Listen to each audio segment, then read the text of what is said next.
Depuis quelques années, la question du genre s'évoque de plus en plus. Que ce soit en famille, entre amis ou sur les plateaux télé, le sujet prend une place indéniablement importante. Des personnes à travers le monde s'expriment sur leur identité de genre, leur place dans la société et leur volonté de vivre dans une société où le genre se définit comme une liberté psychologique, sociale et comportementale, et non pas comme la biologie homme-femme le prévoit. Mais qu'en pense EA, développeur iconique des Sims? C'est ce que nous allons voir maintenant. Hey! Bien le bonjour à toutes et tous, chers naufragés d'internet. Aujourd'hui on se retrouve pour une vidéo un peu différente de d'habitude.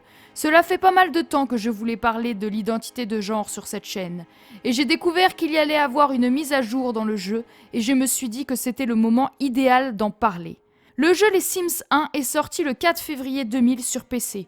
À cette époque, il était impossible de personnaliser nos Sims, tous genrés catégoriquement hommes et femmes, avec des tenues et coiffures stéréotypées et non personnalisables. En septembre 2024, les Sims 2 souhaitent affirmer leur progressisme et leur tolérance envers leur communauté avec la personnalisation des Sims et notamment cette possibilité de mettre du maquillage sur un Sim catégorisé comme homme. Ils incluent également le mariage gay alors qu'il ne devient légal aux États-Unis qu'en 2015. Mais ce n'est que le 2 juin 2016 qu'EA fait un pas de géant vers la communauté LGBTQI+, et vers la réappropriation du genre dans une mise à jour gratuite, offrant la possibilité aux joueurs de créer des Sims uniques, aux morphologies diverses et variées, dépassant les limites et stéréotypes. En effet, avant cette date, les vêtements, les voiles, les coupes de cheveux étaient divisés en deux catégories, hommes et femmes. Il est maintenant possible de choisir l'ossature de votre sim, la voix, ainsi que n'importe quelle coupe de cheveux, indépendamment du genre choisi au départ. Ce procédé, bien qu'un peu maladroit, permet de créer des sims transgenres ou encore des sims aux morphologies non genrées et unies. Les Sims ont même créé un personnage avec ce procédé, le Sims Paka, disponible avec l'obtention du pack Île Paradisiaque, sorti sur PC le 21 juin 2019.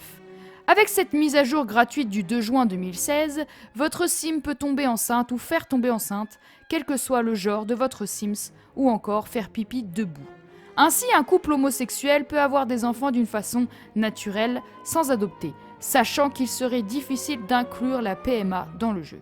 Vous pouvez donc créer des familles avec n'importe quel sim, et je dois avouer que cette possibilité me ravit.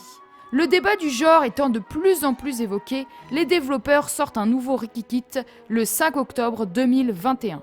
Ils proposent des habits d'un styliste célèbre tels que des jupes pour tous les genres. Que l'on aime ou non ce nouveau style, EA tente avec ce kit de s'éloigner des clichés hommes-femmes sur la mode et d'inclure tous les styles pour tous les genres. S'il est néanmoins possible que votre sim porte n'importe quel habit du jeu, les habits initialement prévus pour le genre féminin ne sont malheureusement pas taillés dans le jeu pour convenir au genre masculin. Les habits sont mal ajustés, non adaptés, et il est évident que beaucoup de joueurs aimeraient que chaque habit puisse réellement convenir à chaque Sims. Durant l'année 2020, une pétition circula sur la toile pour réclamer à juste titre la possibilité de choisir un pronom non-binaire dans les Sims 4. Pour rappel, une personne non-binaire se caractérise par son envie de se détacher des genres, de base homme-femme, se sentant entre les deux ou aucun des deux. Notre société malheureusement met souvent l'accent sur des idées préconçues comme la virilité, la féminité ou encore sur des principes préhistoriques de ce qu'est l'homme, la femme, notre place dans la société ou encore notre ligne comportementale. À mon sens, ce que vous avez biologiquement entre les jambes ne doit en aucun cas orienter votre comportement ou votre place dans la société. Réunissant plus de 21 000 signatures, EA réagit enfin à cette demande en annonçant une mage gratuite sur les pronoms. Mais c'est réellement le 18 janvier 2022 que les développeurs des Sims promettent aux joueurs l'ajout de pronoms non binaires. L'interface qui était alors « Bonjour, mon nom est » sera remplacée par « Bonjour, mon nom et pronom est ». En France, le prénom Yel, formé par la contraction de il et elle, est récemment entré dans le dictionnaire Le Petit Robert. Il sera alors à la disposition des joueurs français. Ce qui est compliqué pour les développeurs à juste titre est que les pronoms non binaires ne fonctionnent pas pareil dans toutes les langues à travers le monde. Il est alors difficile de prévoir une interface efficace pour tous les pays. EA a affirmé qu'il travaillait dur afin de satisfaire tout le monde. En ce qui me concerne, vous l'avez compris je pense, je suis vraiment ravi de cette nouveauté. Le jeu Les Sims est un simulateur de vie et doit à mon sens inclure tout le monde. Alors si vous trouvez la révolution du genre ridicule, c'est votre droit et je ne vous juge pas.